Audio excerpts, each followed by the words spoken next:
अस्सलामुअलैकुम। Physical chemistry से मुताल्लिका जिस चैप्टर का हमने आगाज़ किया है उसका नाम है केमिकल काइनेटिक्स। इससे कबल लेक्चर में हम रेट ऑफ रिएक्शन, मॉलिक्यूलरिटी को डिस्कस कर चुके हैं डिटेल में, और आज हम डिस्कस करने वाले हैं ऑर्डर ऑफ रिएक्शन। अब ऑर्डर ऑफ रिएक्शन को समझने से पहले एक बात हमें जानना होगी कि ये रेट लॉ क्या होता है। तो लॉ ऑफ मास एक्शन को हमने पहले पढ़ा था कि rate of reaction is directly proportional to molar concentration of their reactant. ठीक है, तो अब रेट इक्वेशन को हमने इस तरह से लिखा था, रेट इज इक्वल टू के मोलर कंसंट्रेशन ऑफ ए और मोलर कंसंट्रेशन ऑफ बी। इसे कहते हैं रेट इक्वेशन या फिर रेट लॉ। और ये देखिए कंसंट्रेशन की पावर में कुछ वैल्यूज लिखी गई है। जो नंबर ऑफ मोल्स होते हैं ना केमिकल इक्वेशन में, उनको उनकी पावर में लिख दिया जाता है। ये बातें पहले जो प्रीवियस लेक्चर है उनमें डिस्कस की जा चुकी है। तो ये एक्सपोनेंट्स कहलाते हैं। जो पावर्स लिखी हुई है ना एम और एन, इन्हें एक्सपोनेंट कहा जाता है। ठीक है, तो अब ऑर्डर ऑफ रिएक्शन क्या है, तो देखिएगा sum of all the exponent of concentration.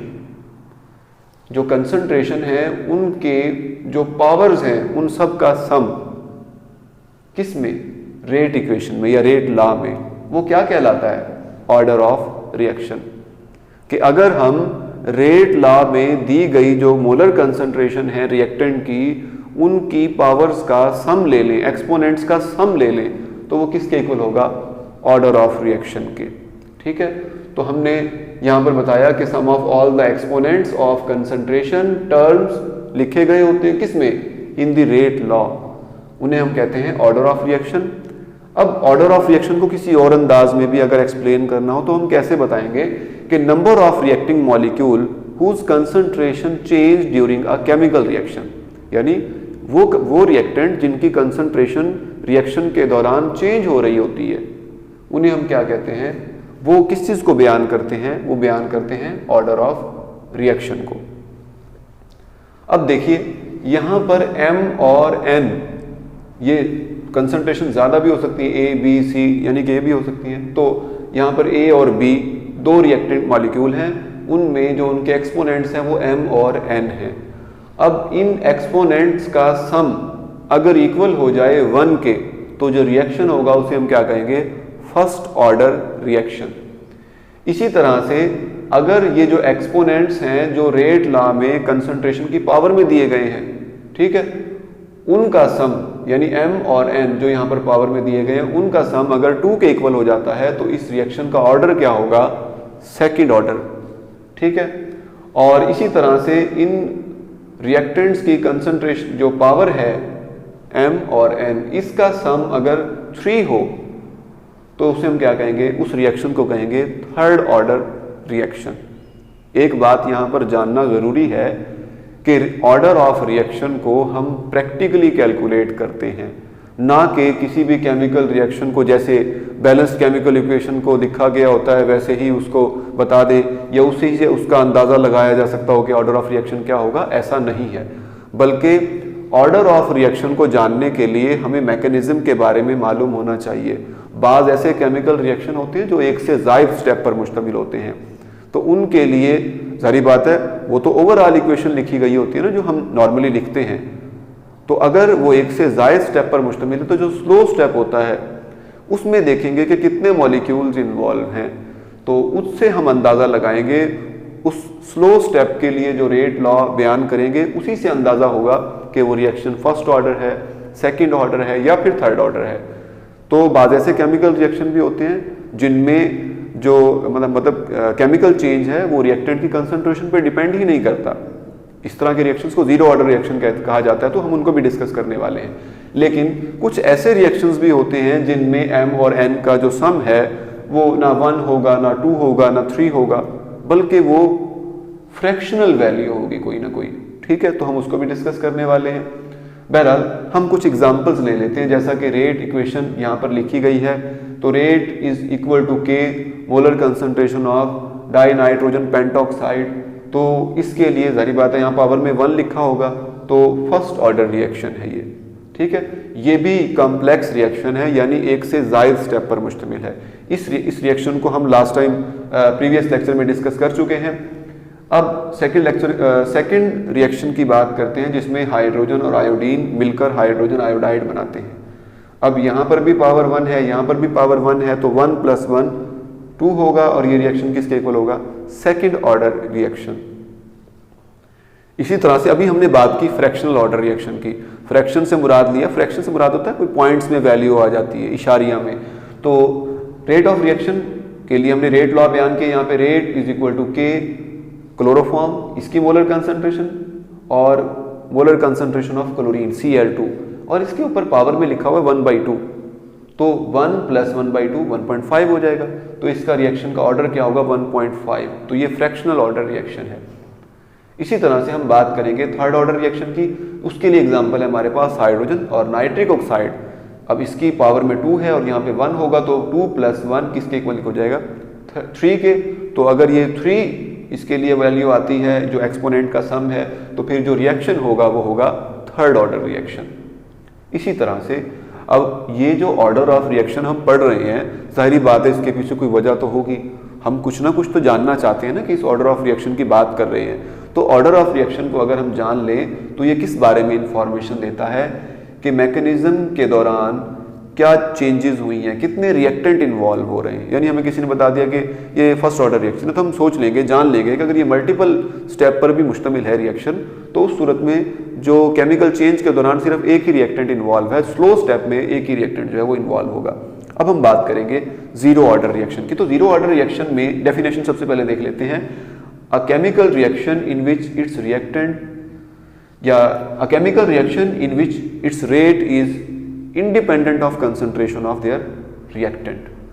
आप सोचेंगे रिएक्टेंट इन्वॉल्व ही ना हो फिर कैसे केमिकल रिएक्शन हो सकता है? ये तो बड़ी ताज्जुब की बात है कि एक केमिकल रिएक्शन हो रहा है, प्रोडक्ट बन रहा है, मगर उसमें रिएक्टेंट की कंसंट्रेशन उसका चेंज इन्वॉल्व नहीं है या उसकी कंसंट्रेशन मैटर नहीं कर रही है। ऐसे कैसे मुमकिन हो सकता है? तो फोटोकेमिकल रिएक्शन देखें, प्लांट्स अपनी जो खुराक है वो खुद प्रिपेयर करते हैं, ग्लूकोज, जारी बात है। अब अगर ग्लूकोज वो प्रिपेयर करते हैं खुद से, तो कार्बन डाइऑक्साइड मतलब उसके लिए इस्तेमाल की जाती है, ठीक है, और उसके अलावा वाटर यूज़ होगा। लेकिन अगर वाटर और कार्बन डाइऑक्साइड मौजूद रहे लेकिन सूरज की रोशनी मौजूद ना हो, तो क्या वो रिएक्शन हो सकता है? हरगिज़ नहीं होगा। क्यों? क्योंकि ये रिएक्शन सनलाइट की मौजूदगी में या लाइट की मौजूदगी में होगा। फोटोकेमिकल रिएक्शन कहते हैं ऐसे रिएक्शंस को। और ऐसे अब देखिए, जितनी भी कंसंट्रेशन, कार्बन डाइऑक्साइड जितना मर्जी प्रोवाइड कर दें, वाटर जितना मर्जी प्रोवाइड कर दिया जाए, मगर जब तक उनको सनलाइट नहीं मिलेगी वो रिएक्शन प्रोसीड नहीं होगा।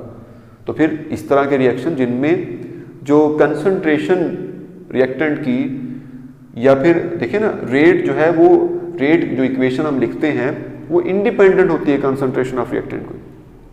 तो इस तरह के रिएक्शन को क्या कहते हैं? Zero order reaction. अब इसके लिए एक मैथमेटिकल डेरिवेशन है, इसको ज़रा तवज्जो से समझेंगे आप, और स्टार्ट से एंड तक इसको साथ चलना है आपने। इसमें अगर कहीं पर भी मिसिंग हो गई तो फिर ये बात समझ नहीं आएगी। एक रिएक्टेंट है ए और ये प्रोडक्ट में कन्वर्ट हो रहा है, एक से ज़ायद भी हो सकते हैं। अब इसकी इनिशियल कंसंट्रेशन ए थी रिएक्टेंट की, और उस वक्त जाहिर बात है टाइम 0 जब होगा प्रोडक्ट बना ही नहीं होगा। लेकिन कुछ टाइम के बाद प्रोडक्ट एक्स बन जाता है और ए में से कुछ रिएक्टेंट जाहिर बात है प्रोडक्ट में कन्वर्ट हो जाएगा। कितना प्रोडक्ट में कन्वर्ट होगा? जितना एक्स बना होगा ना, उसको माइनस कर दे तो हमें रिएक्टेंट जो बचा हुआ है उसकी कंसंट्रेशन पता हो सकती है, हम पता लगा सकते हैं ना इस तरह से। तो ये टाइम टी गुजरने के बाद जो a - x, ये रिएक्टेंट कम हो गया। कितना कम हुआ? x, और वो किस में कन्वर्ट हो गया? प्रोडक्ट में। अब हम बात करेंगे कि अगर हम रेट इक्वेशन लिखते हैं, फिर से रेट जो हमने लिखा था कि rate is equal to dx/dt, change of concentration divide by time.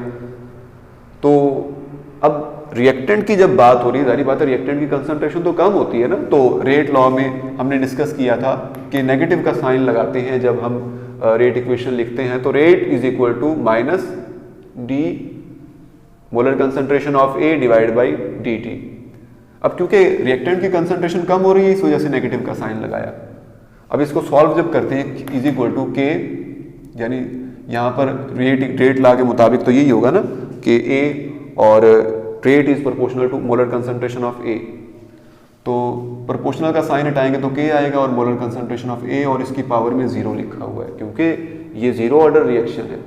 Rate law से पता चल रहा है कि ये इंडिपेंडेंट है कंसंट्रेशन ऑफ रिएक्टेंट पर। इसके लिए जब ये किसके इक्वल होता है, मोलर कंसंट्रेशन ऑफ ए 0 के लिए, तो ये 1 के इक्वल होगा।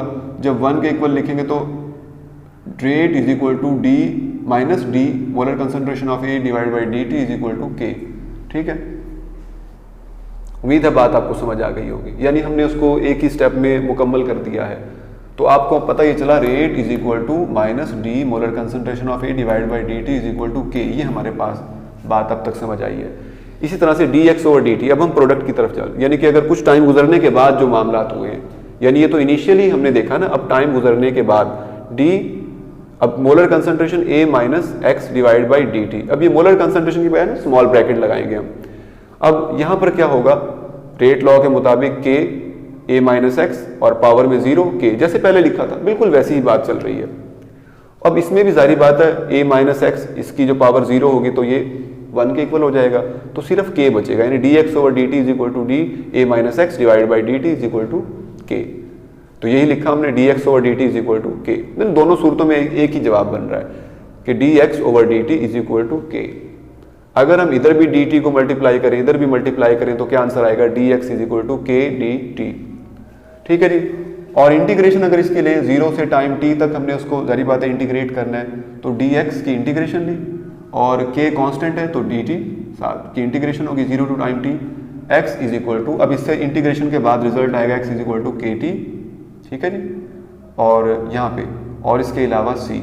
ठीक है, ये इंटीग्रेशन कांस्टेंट है। अब इसकी वैल्यूज कैलकुलेट करनी है, तो टाइम 0 पे और टाइम 0 हो और x 0 हो, ये कंडीशन लगाएं, तो c की वैल्यू कैलकुलेट करने के लिए के टी को इधर लेके आएंगे, तो x माइनस, ये जब के टी इधर आएगा तो माइनस के टी बन जाएगा, तो c is equal to X minus K T. तो अब x की जगह पे 0 पुट किया और t की जगह पे 0 पुट किया, जो कंडीशंस हमने पहले देखी थी, तो c की वैल्यू क्या आ जाएगी 0। हैंस प्रूफ क्या हुआ, अब इसमें जब c की वैल्यू पुट करेंगे यहाँ पर इस इक्वेशन में c की वैल्यू 0 पुट करेंगे तो क्या बच जाएगा, x is equal to K T. इसे कहते हैं general rate equation for zero order reaction. अब यूनिट्स की बात करें, x is equal to K T, हमें k का यूनिट चाहिए ना, तो डिवाइड बाई t, इधर भी t से डिवाइड करेंगे, k is equal to X over T. x change of concentration या कंसंट्रेशन को रिप्रेजेंट कर रहा है, कंसंट्रेशन का यूनिट क्या होता है, मोल पर डेसीमीटर क्यूब, और टाइम का यूनिट सेकंड, तो मोल पर डेसीमीटर क्यूब पर सेकंड। ये है यूनिट किसके लिए, जीरो ऑर्डर रिएक्शन के लिए। आपको ये भी पता चला होगा कि जो k के लिए यूनिट है, देखिए k के लिए भी यही यूनिट होता है, आगे हम कैरेक्टरिस्टिक्स में पढ़ेंगे। अब कैरेक्टरिस्टिक्स में सबसे पहले आप ग्राफिकल एक्सप्लेनेशन करेंगे कि x और टाइम के दरमियान, यानी कंसंट्रेशन के दरमियान और टाइम के दरमियान अगर हम ग्राफ बनाएं तो 0 से एक स्ट्रेट लाइन मिलती है जिसमें प्रोडक्ट मुसलसल बनता रहता है, रिएक्टेंट कम होता रहता है। सेकेंड, यूनिट ऑफ k क्या है जी, अभी हमने कैलकुलेट किया, मोल पर डेसीमीटर क्यूब पर सेकेंड। हाफ लाइफ टाइम के लिए फॉर्मूला होगा a divide by 2। Examples, tungsten की मौजूदगी में, टंगस्टन कैटालिस्ट की, टंगस्टन की सरफेस पे अगर अमोनिया की डीकम्पोजिशन की बात की जाए तो ये जीरो ऑर्डर रिएक्शन होगा। अगर हम हाइड्रोजन आयोडाइड की थर्मल डीकम्पोजिशन की बात करते हैं सरफेस ऑफ गोल्ड पर, तो फिर वो भी जीरो ऑर्डर रिएक्शन होगा। फोटोकेमिकल रिएक्शन, अभी हाल ही में जिक्र हुआ फोटोसिंथेसिस की बात की जैसे, या H2 प्लस Cl2, जब जितना भी H2Cl2 मौजूद रहे, लेकिन जब तक लाइट नहीं होगी, फोटोकेमिकल रिएक्शन है, लाइट मिलेगी तो ये रिएक्शन होगा। ठीक है, जीरो ऑर्डर रिएक्शन होगा। इंजाइम कैटालाइज रिएक्शन, देखिए जितना भी रिएक्टेंट मौजूद रहे, बायोलॉजी पढ़ने वाले स्टूडेंट जानते होंगे, जितना भी इंजाइम, जितने भी रिएक्टेंट मौजूद रहे, लेकिन जब तक इंजाइम उनको कैटालाइज नहीं करेगा वो रिएक्शन होंगे ही नहीं। तो इंजाइम कैटालाइज्ड रिएक्शन ये भी जीरो ऑर्डर रिएक्शन कहलाते हैं। इसी तरह से फॉस्फोरस हाइड्राइड, ठीक है। अब ये क्या करेंगे, मोलिब्डेनियम की मौजूदगी में जब इसकी डीकम्पोजिशन की बात करते हैं तो ये भी जीरो ऑर्डर रिएक्शन होगा। नेक्स्ट जो है हम फर्स्ट ऑर्डर रिएक्शन को डिस्कस करेंगे, तब तक के लिए